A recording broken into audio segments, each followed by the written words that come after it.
Buenas noches, Dios te bendiga. Agradecido del Señor por permitirnos una vez más estar aquí reunidos en el nombre de nuestro Señor Jesucristo para continuar estudiando las Escrituras. Seguimos en el libro de los Hechos, capítulo 20. Hemos estado analizando aquí todo lo que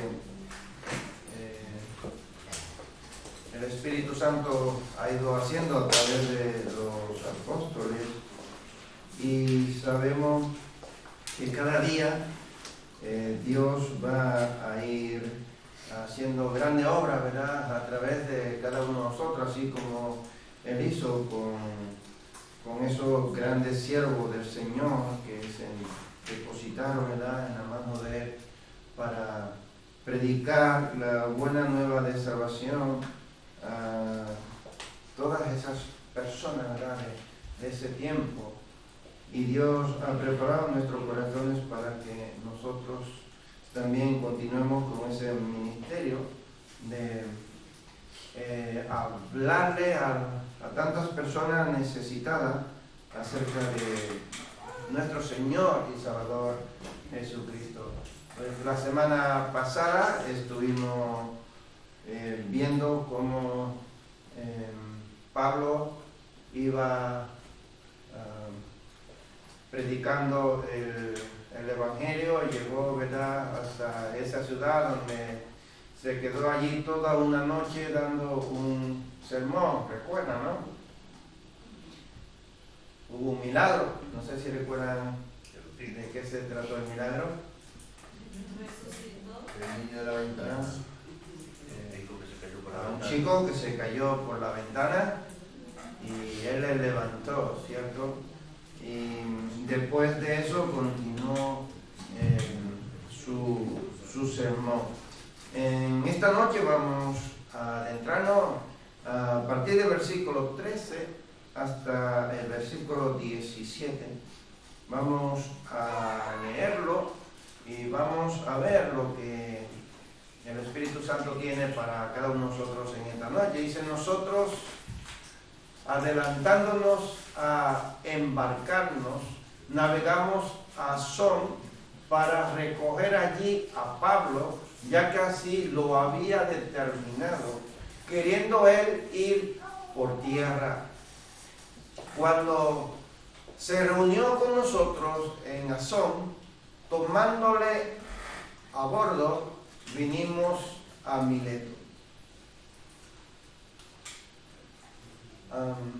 Navegando de allí, al día siguiente llegamos delante de Quío, y al otro día tomamos puerto en Samos, y habiendo hecho escala en Trogilio, al día siguiente llegamos a Mileto, porque Pablo se había propuesto pasar de largo a Éfeso para no detenerse en Asia, pues se apresuraba por estar el día de Pentecostés, si le fuese posible, en Jerusalén. Enviado pues desde Mileto a Éfeso, hizo llamar a los ancianos de la iglesia. Amén. Pues en estos versos vemos que Pablo fue por tierra a Asón. Sin embargo, Lucas y el resto del equipo van en un barco y recogieron ahí a Pablo para el viaje a Mileto. Los días siguientes fueron a las islas de Quío, Samos, y finalmente llegaron a Mileto, a 32 kilómetros al sur de Efesio. En el versículo 16, Pablo tenía prisa, ya que su objetivo era llegar a Jerusalén a celebrar la fiesta de Pentecostés. Hacía 50 días entre la Pascua Hechos capítulo 20, verso 6, y Pentecostés, Hechos 20, versículo 16. Y el viaje de Pablo desde Filipos a Troas ya había llevado 12. En Hechos, verso 20, versículo 6, le llevó otros 4 días llegar a Mileto, así que decidió no ir a Éfeso para no perder más tiempo valioso. Su meta, su propósito era llegar ¿a dónde? A Jerusalén. ¿A quiénes convoca Pablo, según estos versos que hemos leído? ¿A quiénes él convoca? Él hace una reunión en este viaje. ¿Recuerda a quiénes convocó? ¿No? Versículo 16 y versículo 17, si lo quieren lo podemos leer nuevamente. Dice, porque Pablo se había propuesto pasar de largo a Éfeso para no detenerse en Asia, pues se apresuraba por estar el día de Pentecostés, si le fuese posible, en Jerusalén. Enviado pues desde Mileto a Éfeso, hizo llamar a los ¿qué? A los ancianos de la iglesia. ¿Lo tienen? ¿A quiénes convoca Pablo? A los ancianos. A los líderes. A los líderes. ¿De qué iglesia? ¿De dónde? Ay, qué tímido están. Dame el micro. Dame el micro a Joa. Qué tímido es. Él convocó, ¿no? Le envió el mensaje para que fueran a reunirse con él a los líderes, los ancianos de Éfeso, porque como no podía pasar por allá, para, vamos a decir así, no perder tiempo, entonces lo envió a buscar, porque era importante ir a la fiesta, ¿no? En Jerusalén. Amén, así es. Así es, él manda a invitar. Y este verso bíblico tiene muchos comentarios, muchas malas interpretaciones por muchos predicadores. Algunos dicen que a Pablo le daba pereza, otros dicen que Pablo tenía problemas en Éfeso y por eso no quería llegar hasta allí. Hay muchos mensajes distorsionados acerca del verso, pero el texto bíblico dice que tenía prisa por llegar ¿a dónde? A Jerusalén. O sea que no era que tenía pereza, no era que tenía problema en Efesio y tenía miedo ir hasta allí, no, él quería ir a celebrar ¿qué? La Pascua. Pentecostés. Bueno, quería llegar a Jerusalén, ¿verdad? Y ese era su propósito, por eso tenía mucha prisa por llegar a Jerusalén. Hace venir a los ancianos,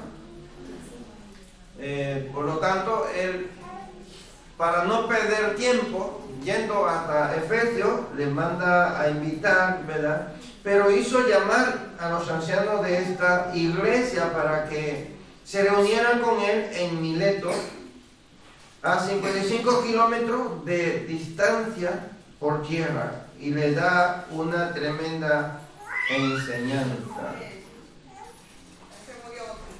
Entonces, vamos a ver los ancianos, ¿verdad? Esta palabra. ¿Quiénes son los ancianos? La palabra anciano, presbutos en griego, presbítero, en nuestro idioma. Y se refiere a una persona madura que ha sido elegida para servir en un cargo. En Hechos, capítulo 14, versículo 23, dice: y constituyeron ancianos en cada iglesia, y habiendo orado con ayunos, los encomendaron al Señor en quien habían creído. Constituyeron ancianos. Un anciano es además de ser una persona que es elegida, encomendada para un servicio, es una persona madura. O sea, cuando nosotros hablamos de anciano, nuevamente nos viene a la idea una persona muy avanzada en edad, ¿cierto? ¿No? Eso es una persona mayor.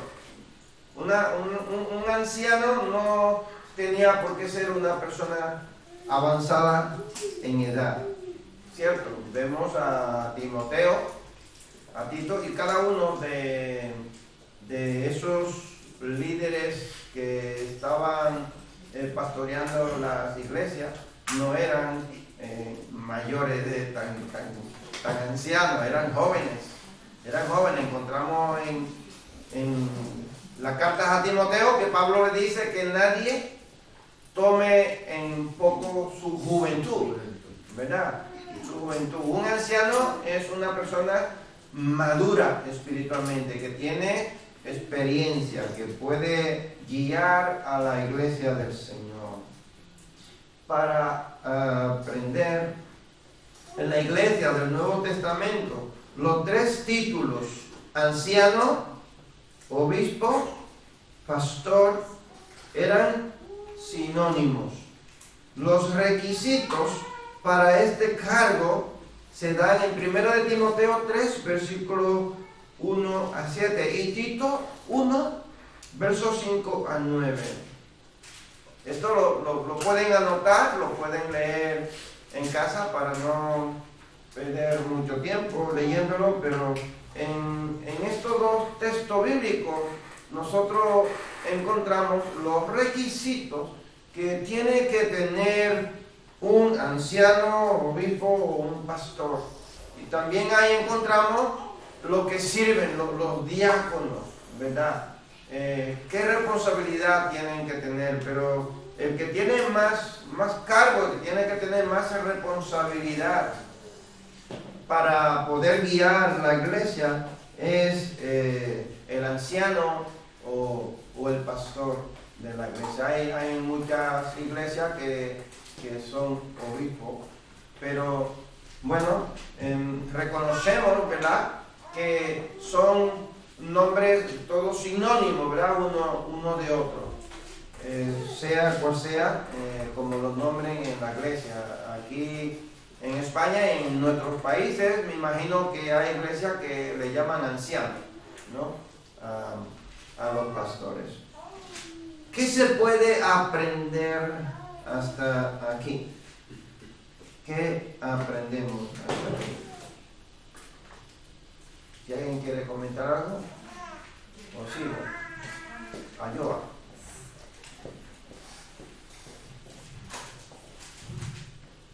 A mí me llama la atención eso, ¿no? De que no importa la edad, la madurez espiritual, eso, la madurez en la fe, eso me llama la atención y también nos motiva, ¿no?, a que nosotros escudriñemos la palabra, porque al final la palabra es la que nos va a dar esa madurez, ¿no?, esa relación que nosotros tengamos con Dios.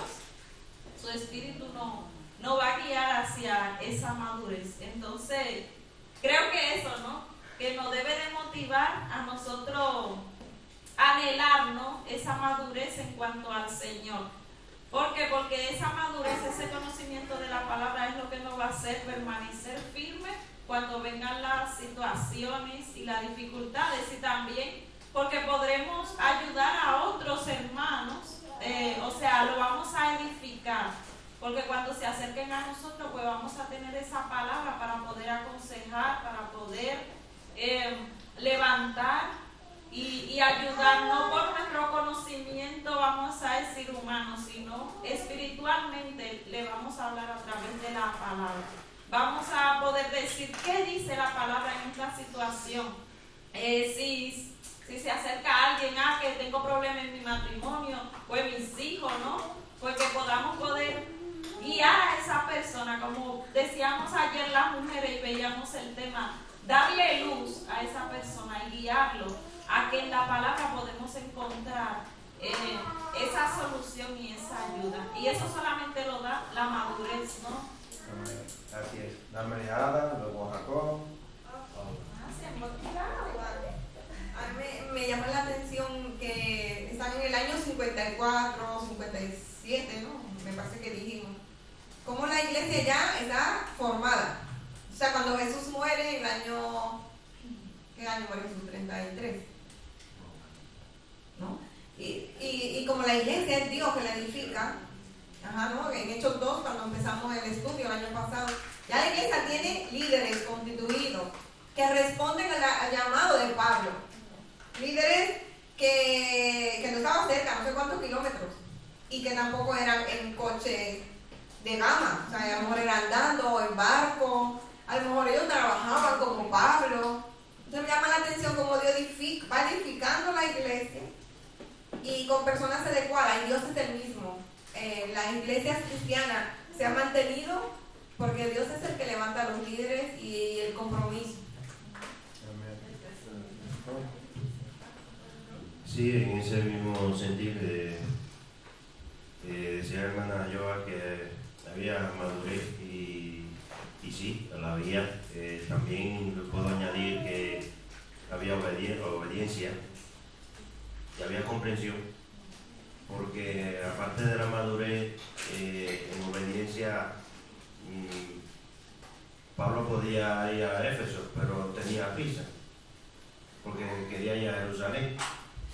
Y en vista de esto, los hermanos pues se reúnen en Mileto en obediencia y comprensión, porque comprendían, ¿no? La inquietud de Pablo, de que quería ir a Jerusalén. No dijeron ni que Pablo está emocionado. Claro, no, ni buscaron una excusa, no, pues le avisó que llevaba prisa y que no podía entrar a Éfeso, quería reunirse en Mileto, pues vamos allí nos vemos, ¿no? Eso. Yo creo que eso es lo que nos caracteriza a nosotros como iglesia, ¿no? Esa madurez. Dispuestos. Sí. Amén. ¿Alguien más? ¿Quería? Ahí se aprende el respeto y el orden, ¿verdad? El respeto ante la hermandad, por así decir, y el orden de que reúne a los ancianos, ¿no? No fue a loco a hacer las cosas, más que había un orden de cómo administrar. Pues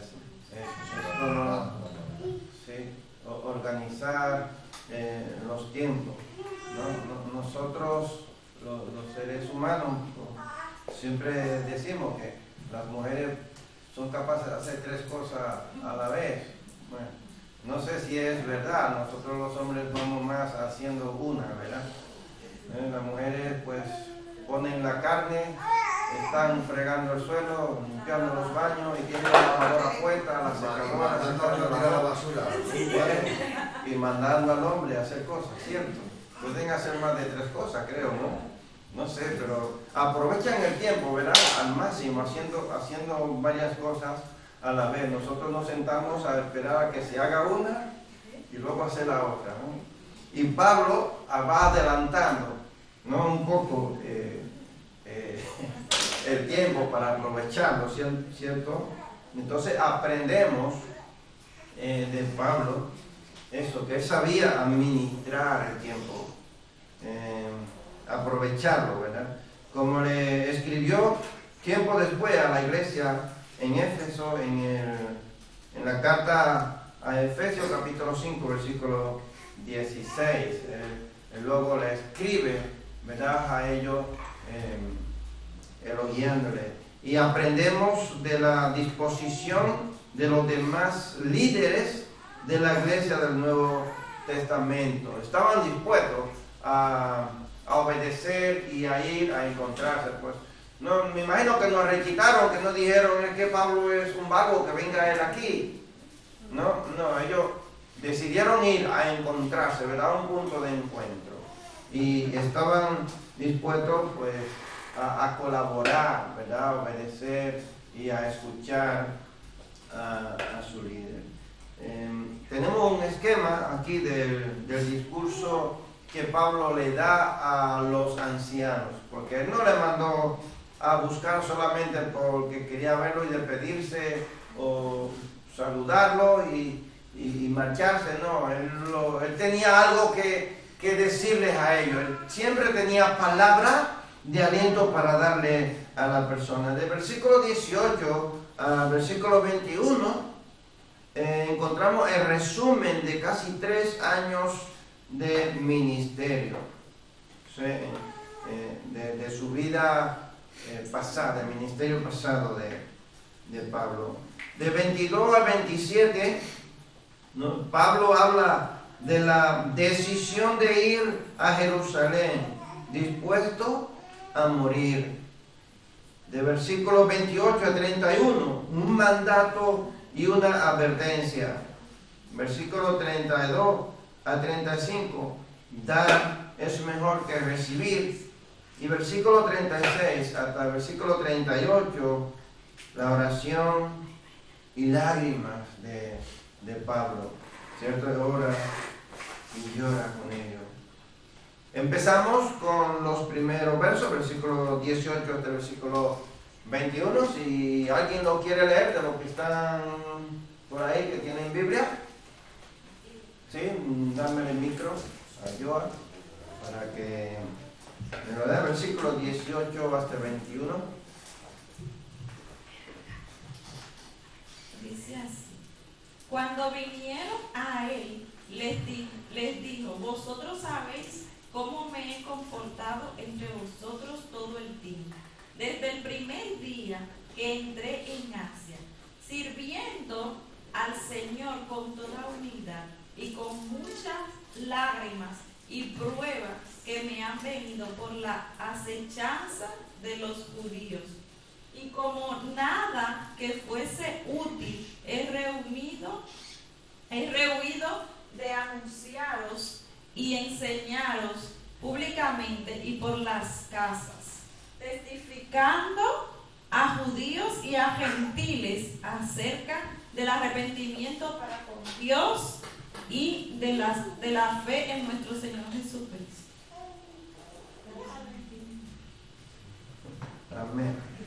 Bueno, en este resumen de Pablo, de estos 3 años de ministerio de Pablo, el discurso de Mileto es diferente a otras veces los discursos de Pablo que han sido discurso público a toda la multitud. Ahora él no está dándole un discurso a una multitud, él está dando un discurso ¿a quiénes? A personas cristianas, personas que son líderes de la iglesia, que tienen una responsabilidad. Entonces su discurso es muy diferente. Notemos que empieza repasando los casi 3 años en Éfeso, defendiendo su conducta y recordando su servicio entre ellos. En el versículo 18 se identificó con las personas viviendo entre ellas. Es evidente que Pablo tenía una proximidad sincera al ministerio y las personas que enseñaba. Esto da a entender que Pablo era un hombre que orgulloso o humilde. Un hombre humilde. Él no está reprochándole a ellos su trabajo ni su esfuerzo. Él está recordándole a ellos que él ha trabajado, que ha estado predicando el evangelio, que ha estado entre ellos y él ha vivido humildemente. De hecho, hay en una de las cartas de Pablo, él luego dice, yo no le he sido carga a vosotros. Él nunca se apoyó en una iglesia para que le dieran. Él trabajaba, él se dedicaba a hacer casa, ¿verdad? ¿Cómo le llamaban? Tiendas. Se dedicaba a hacer tiendas. Este hombre sabía buscarse la vida, ¿verdad? Para no serle carga a nadie. Y es lo que él aquí le está recordando a ellos. No le está mencionándole esto, pero tampoco no le está reprochando, simplemente le está diciéndole que él ha estado con ellos, mejor dicho, he sido ejemplo. Lo que quiere expresarle, pues más bien es esa la idea, que ellos también sigan el ejemplo que él le ha dado. Pablo no se avergonzaba de aceptar ante sus amigos que había sufrido tiempos de lágrimas y pruebas, según Hechos capítulo 20, versículo 31. El comentarista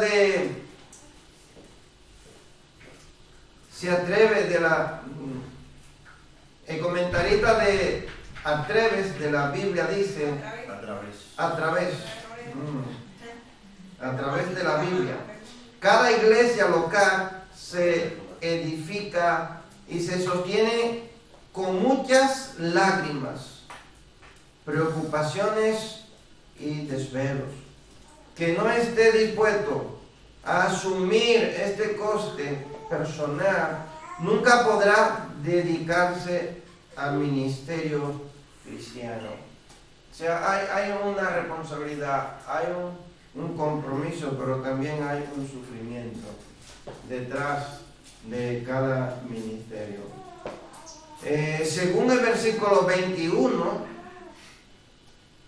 ¿qué predicaba Pablo a judíos y no judíos? ¿Qué dice el verso que él predicaba? ¿Qué era lo que él le predicaba? A judíos y no judíos. Versículo 21. ¿Tienes Biblia ahí? Denle un vistazo. Está por aquí Alberto, dame el micro. El arrepentimiento, ¿no? O sea, que se arrepintieran, no para judíos y para gentiles. El arrepentimiento. ¿Quién más? ¿Quién más le predicaba? ¿Alguien más? Le predicaba, además de arrepentimiento, también le predicaba que la fe, ¿verdad? La fe que hay que tener en Cristo Jesús. Sin fe es imposible agradar a Dios. Entonces, toda persona que se arrepiente es porque tiene fe, pero esa fe tiene que ponerse, ¿verdad?, en práctica. Anoche mirábamos una peli, siempre ahora en toda la peli hay personas mixtas, ¿no? Y había una pareja de dos chicos que él decía que yo pedí con fe. Y yo, fíjate, qué cosa, ¿no? Pedí con fe, ¿no?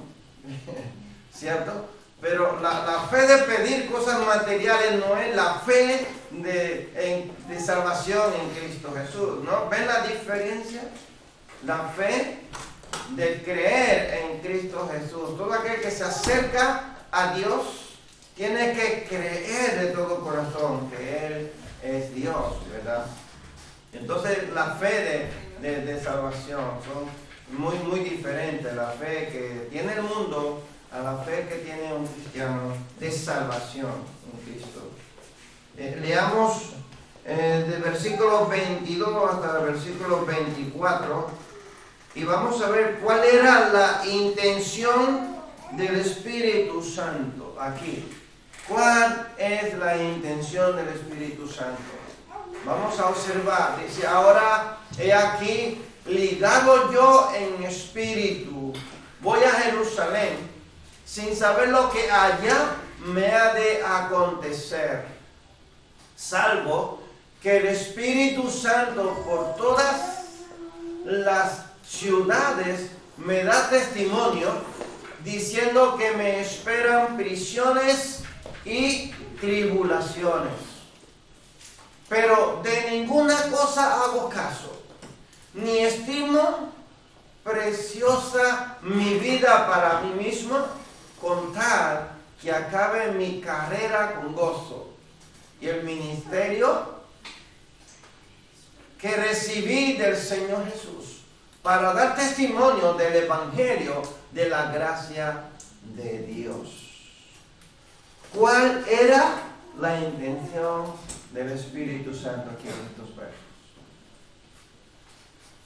Está clarísimo. ¿Le pillan o no? ¿Qué intención tenía el Espíritu Santo aquí con Pablo? Según Pablo está expresando en estos versos. Sí, que le esperaban Mucha prisiones. timidez.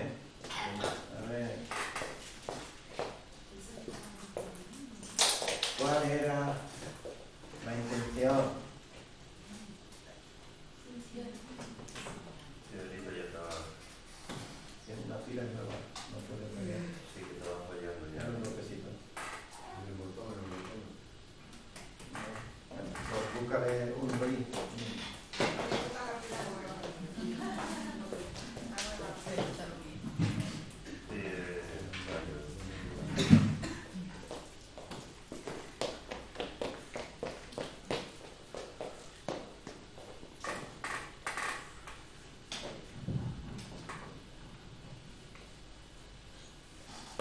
Sí que él dice que porque ya sentía, ¿no?, que por medio del Espíritu Santo él le esperaban prisiones, pero que él estaba decidido de tanto en que hubiera cárcel como que no hubiera, él sentía ese mismo gozo, ¿no?, de llegar allí. Y creo que el Espíritu Santo, ¿no?, le confirmaba, y era, si era de parte de Dios que llegara a prisiones, pero ya le confirmaba que tenía que estar preparado, ¿no?, para estas cosas. ¿Ayuda?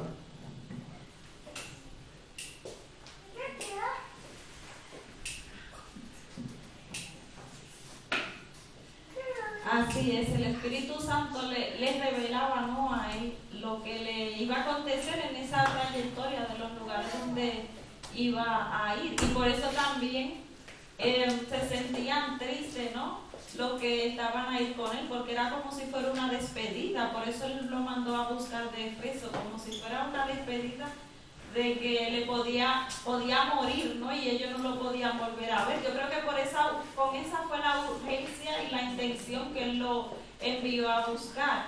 Y la pregunta que creo que no deberíamos de hacer: ¿estaríamos dispuestos nosotros, al igual de Pablo, a poder estar tranquilos, en paz y gozosos, si el Señor no elige a uno de nosotros para que no acontezca eso cuando nosotros vayamos a hablar de Jesús, de Cristo, que seamos perseguidos, que seamos maltratados, encarcelados, y en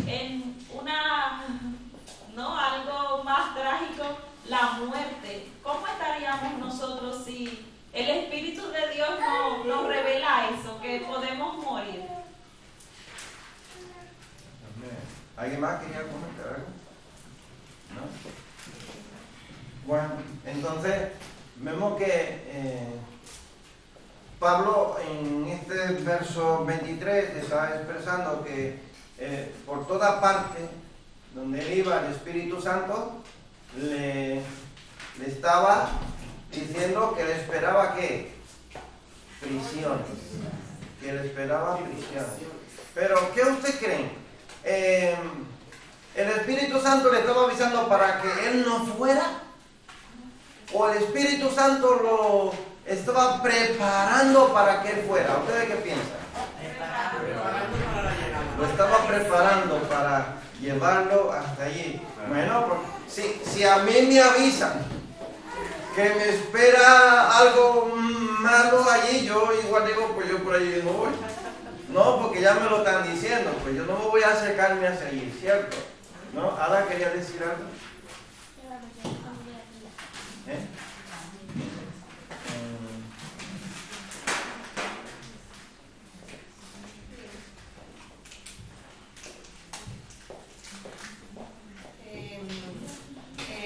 Decía el pastor que está poniendo serio el estudio bíblico. La doctrina del sufrimiento es una realidad en la Biblia. A mí me da muchísima pena, o sea, yo ya como que no sé, cuando leo lo que sabemos, el final de Pablo. Y las iglesias modernas, cuando a veces tienen un sentir que no es bueno, prisiones y tribulaciones. Lo que dicen, no lo reciban. Pero Pablo, o sea, imaginémoslo ahí. Y él está diciendo, el Espíritu Santo, yo no sé qué cosas, lo que le dice, pero el Espíritu Santo me hace sentir de que las cosas no van a ir bien. O sea, es que yo me he pasado todo el día meditando. ¿Y cuántas veces a nosotros el Espíritu Santo nos hace un sentir por algo y es difícil? Pero Dios es bueno. Es para que nos preparemos, para que empezamos a fortalecer el corazón. Jesús mismo, que sabía todo el final, nace con la misión de morir. En esta última semana, Él le dice a los discípulos en Juan, es la hora de las tinieblas, y dice que Él afirmó el rostro, o sea, como que se puso para eso, como que dijo, bueno, ahora es el momento. Y muchas veces nosotros vamos a estar ahí, que el Espíritu Santo viene diciéndonos, va a pasar esto, atenta, pero no es para que nosotros nos desmoralicemos, sino para que nosotros entonces nos esforcemos en acercarnos más a Dios. Después que Pablo, el Espíritu le dice eso, todos los caminos que Pablo nos hace, todos los milagros, todas las cosas que vamos a ver, pero que no nos olvidemos de Hechos 20, 23, 24, porque nosotros muchas veces vamos a tener en nuestras vidas la intención del Espíritu Santo sobre cualquier asunto, y sobre todo sobre el asunto de salvación. Y no podemos hacernos inmaduros diciendo, yo no lo recibo, yo no lo decreto, yo no lo declaro, porque Dios lo determinó. A mí me da muchísima pena el asunto del sufrimiento en cuanto a los cristianos. Pablo quería a Jerusalén, pero en Jerusalén, él pensaba que iba a ir a España, pero Pablo nunca llega. Entonces, a veces la vida pasa así y el Espíritu Santo nos muestra la intención, no para que nos deprimamos ni nos entristezcamos, sino para que nos fortalezcamos en Dios. Amén. Entonces el Espíritu Santo vemos que no le está impidiéndole a Pablo a que fuera a Jerusalén, más bien le está preparando, ¿verdad? En el transcurso de su ministerio para que sepa lo que iba a acontecerle allí, lo que él esperaba. Me parece, podríamos decir o podríamos pensar, pero es injusto, ¿no? Dios le manda a predicar, él está haciendo ese servicio, ¿verdad? A favor del Evangelio. Y después de predicar tanto tiempo y andar sufriendo hambre, frío, por todos esos lugares, que ahora le toque cárcel por causa también de predicar el Evangelio, porque él no había matado a nadie, no había robado, no era un delincuente, no era una persona que mereciera la cárcel solamente por predicar el Evangelio. Y podríamos decir, pues entonces yo no quiero ser, ¿cierto? ¿No? Podríamos decir, pues si es así, yo no quiero saber nada de eso, ¿no?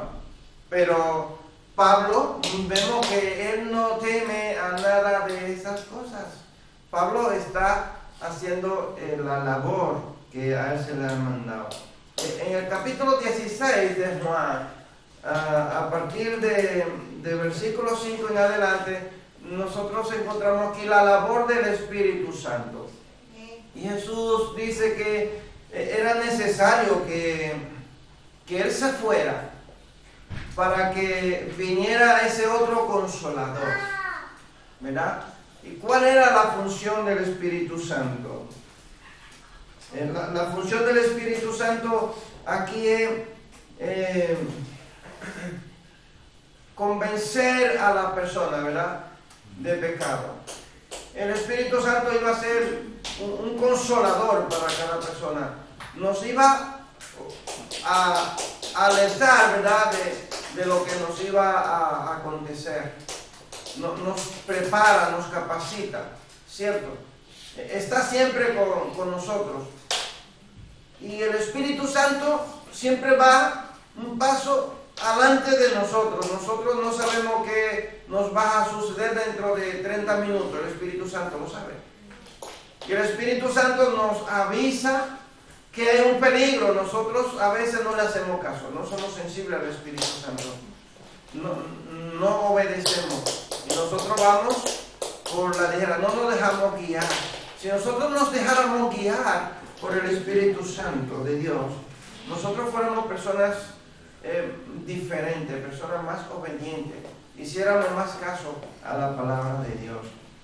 Y el Espíritu Santo le estaba preparando a Pablo para ese momento de sufrimiento que iba a pasar. Bueno, dice, dispuesto a morir. Pablo le dijo a los ancianos que se dirigía a Jerusalén, no por voluntad propia, sino ya atado por el Espíritu para que fuera allí. Es decir, el Espíritu le había mostrado bien claramente que había un propósito divino sobre él, todavía para que fuera a Jerusalén. Su trabajo no había terminado. Yo creo que el trabajo de Pablo empezaba en la cárcel.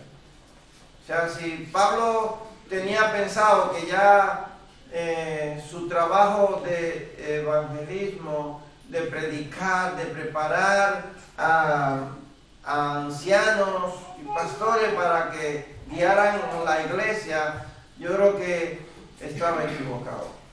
Porque ahora era cuando a él le tocaba un trabajo bastante duro, ¿verdad?, en la cárcel.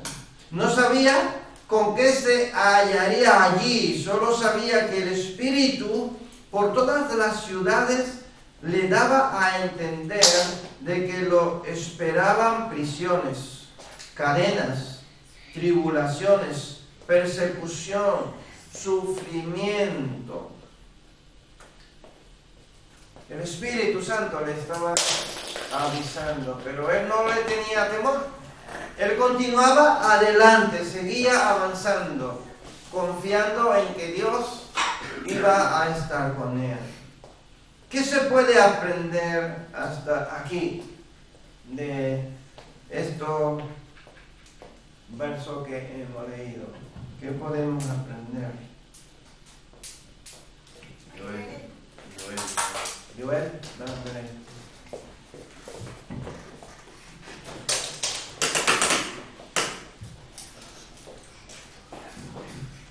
Bueno, podemos aprender que Pablo sabía por el mismo Espíritu Santo que había sido llamado. Desde que él recibió instrucciones, él sabía cuál era el objetivo de Dios para su vida.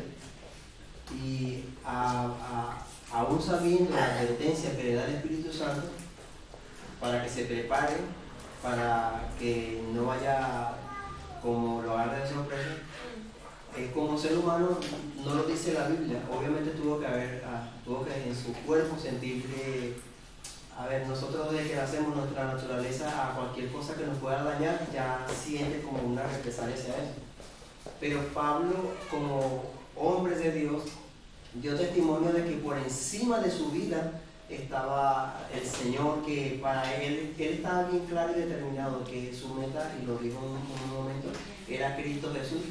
Por eso no le tenía temor ni a la muerte, ni a prisiones, ni a nada de esto, aunque tal vez, y en Romano vemos que en su cuerpo sentía algunas cosas contrarias, pero como hombre de Dios determinó hacer la voluntad de Dios. Que aprendemos que aunque tengamos sueños, alguien nos hable y nos diga cosas incluso de parte de Dios, si ya tú sabes a qué fuiste llamado y qué es lo que debemos hacer los creyentes, hay que mantenerse con esa convicción, mantenerse firme porque lo que Dios manda para el futuro de nuestras vidas, no muy lejano, a pesar de que no se vea que sea como se predica hoy en día, solamente prosperidad y vas a tener y vas a andar y así de crédito y declaramos, vienen momentos difíciles, lo que decía la manada, estos sufrimientos del creyente, pero lo que Dios quiere en nosotros, y he aprendido con estos textos, es que con el sufrimiento viene crecimiento, porque a medida que nosotros nos doblegamos al Señor, vamos creciendo porque va menguando esta carne, va aprendiendo que aunque hay cosas que no me agradan, es necesario pasar para llegar al objetivo que Dios tiene para nosotros. Amén. Así es. Ada, Jacob.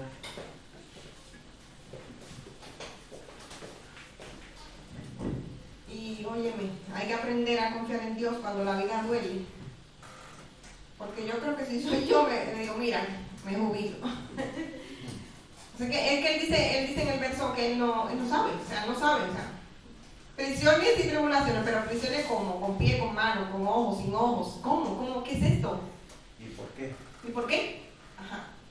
Pero nosotros, lo que yo aprendo de esto es que tenemos que aprender a confiar en Dios, aun cuando la vida duele. En el año 2020, yo recuerdo que entré en shock antes de la pandemia porque llegó una noticia del periódico evangélico que los de ISIS o uno de esos pusieron a un grupo de pastores, lo enterraron en la arena y le cortaron la cabeza. Y yo cuando vi la noticia dije, Dios mío, pero esos pastores mueren adorando a Dios. Y seguramente que ya Dios le ha preparado el corazón. Sin embargo, cuando me pasa minúscula, una cosa minúscula, yo no lo encajo. Porque nosotros no confiamos en Dios. A mí, ya cuando vino la pandemia y yo estaba en el Instituto de Teología, y estábamos un grupo de los que nos reuníamos, hacíamos unos emocionales, muchos cristianos ya el Señor le había preparado, yo no sé los que están aquí, ya el Señor le había preparado, a lo mejor con verso, yo tenía mi verso que yo me aferraba, porque el Espíritu Santo siempre va adelante, yo no sabía, no te puedo decir, era una pandemia, pero el Espíritu Santo nos dio promesa a muchas personas, versos bíblicos que cuando cerraron España, todo el mundo estaba en ansiedad y muchos estábamos tranquilos. Yo recuerdo una persona de la iglesia que dijo, yo no sé ni cómo orar, era un jovencito espiritual. Entonces, el cristiano verdadero tiene que confiar en Dios. Salía la noticia que Londres le está diciendo a las personas que compren agua, que compren enlatados, y yo me quedaba así viendo la noticia. Vale, es verdad, puede que venga otra cosa, otra pandemia, pero tenemos que confiar en Dios. Yo no voy a comprar agua ni a guardar cosas, porque yo no sé si es verdad. En el momento que llegue lo que venga, el Señor ya nos va preparando. Y nosotros lo que hacemos es que tragamos ansia. O sea, el Señor te va a mostrar las cosas que van a venir y nosotros tenemos muchas promesas de guerra, de pestilencia y hambre. ¿Qué yo tengo que hacer? ¿Temblar? No, prepararme, confiar, que la vida duele. Dámele a Jacob. Sí, me llegaba la palabra de Jesús antes de su partida, cuando estaba con los discípulos, y que él le decía, bienaventurado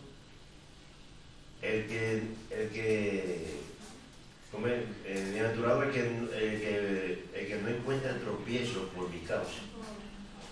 Y yo creo que por su causa, vamos a encontrar tropiezos, porque no todos van a pensar como nosotros.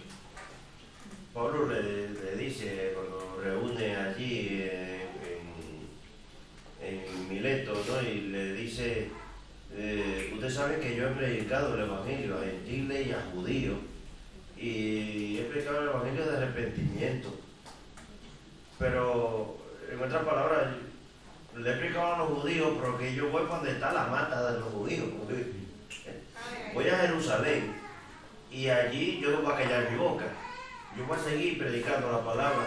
Entonces es una bienaventuranza cuando uno, Jesús le decía, el que no encuentre tropiezo, no por mi causa, pero es que vamos a encontrar por la causa del Evangelio que hay personas que se van a levantar, y lo decía Ada, en este caso de personas que tienen otra ideología, otra creencia, cuando le hablan de Jesús, pues se van a enfrentar como si lo estuvieran hablando de un enemigo y quieren que lo están haciendo bien y lo van a matar.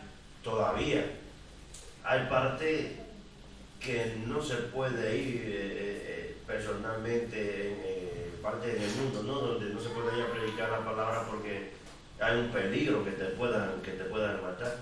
Entonces, Pablo estaba expuesto al peligro, por ahí dijo, ya el Espíritu Santo estaba preparando y me da igual lo que vaya a suceder, yo voy allí, pero mi boca no va a estar cerrada, voy a seguir lo que ya, ¿no? Ese llamado que ya Jesús había encomendado en él. Y nosotros aquí vamos a tener sufrimiento, pero no es un sufrimiento que es, vamos a decir, el sufrimiento que ahora mismo hay personas que dicen, bueno, estoy sufriendo por ser cristiano en el plan económico. Hasta ese punto ahora no lo tenemos. No estamos sufriendo en el plan económico por ser cristiano, sino en el sentido de la fe, ¿no? Que son tantos los dardos del enemigo y de personas que se levantan que hacen apagar, ¿no? Menguar la fe del cristiano. Pero esto no quiere decir que uno no vaya a tenerlo, porque se van a levantar, se van a levantar personas. Y yo creo que lo que tenemos que estar preparados, el Espíritu Santo nos viene preparando para cuando llegue la circunstancia, porque, bueno, aquí estamos viviendo en Europa, es diferente, totalmente diferente a lo que se vive en América Latina, tocante al Evangelio y tocante a la economía. Es que allí hay personas que mientras más pobres más buscan a Dios. Mientras tanto es al revés. Aquí es que no quieren saber, muchas veces no se quiere saber nada y pasamos a otro ámbito también del sistema económico. Es que como que nos olvidamos de Dios porque no hay tanta necesidad. Y a veces los extremos son malos, tanto el izquierdo como el derecho, porque tanto aquí una persona va hacia pobre, puede ser que niegue la existencia de Dios, pero es que teniendo también mucho dinero también se olvida de Dios. Y son los dos extremos que son peligrosos, y es diferente a lo que se vive en Europa y América Latina. Pero sufrimiento vamos a tener por causa del Evangelio. Primera de Pedro, capítulo 1.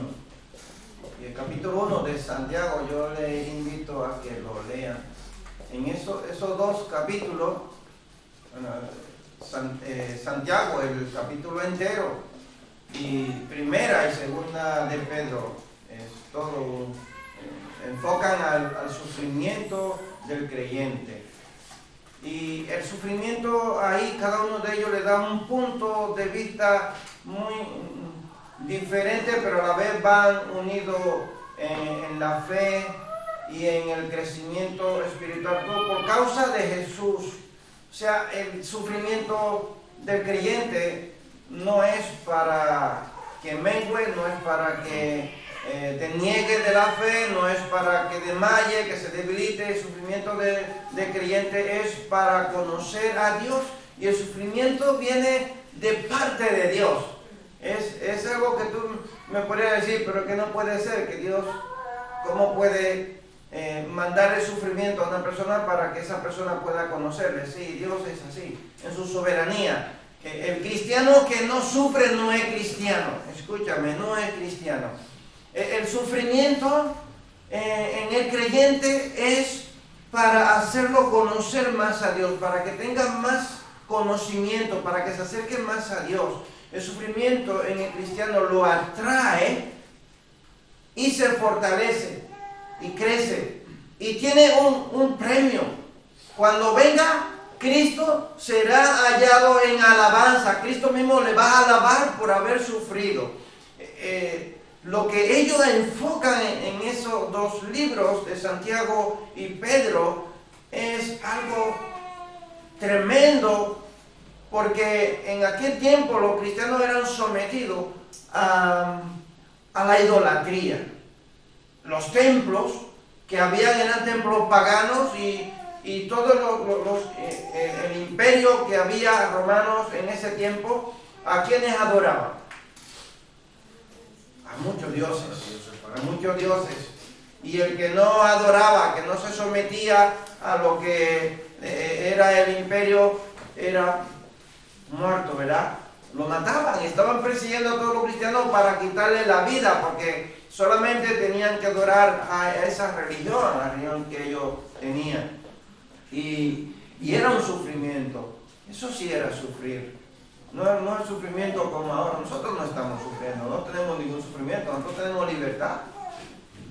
No tenemos libertad, pero en aquellos tiempos habían personas que ni siquiera podían comprar nada, porque no podían.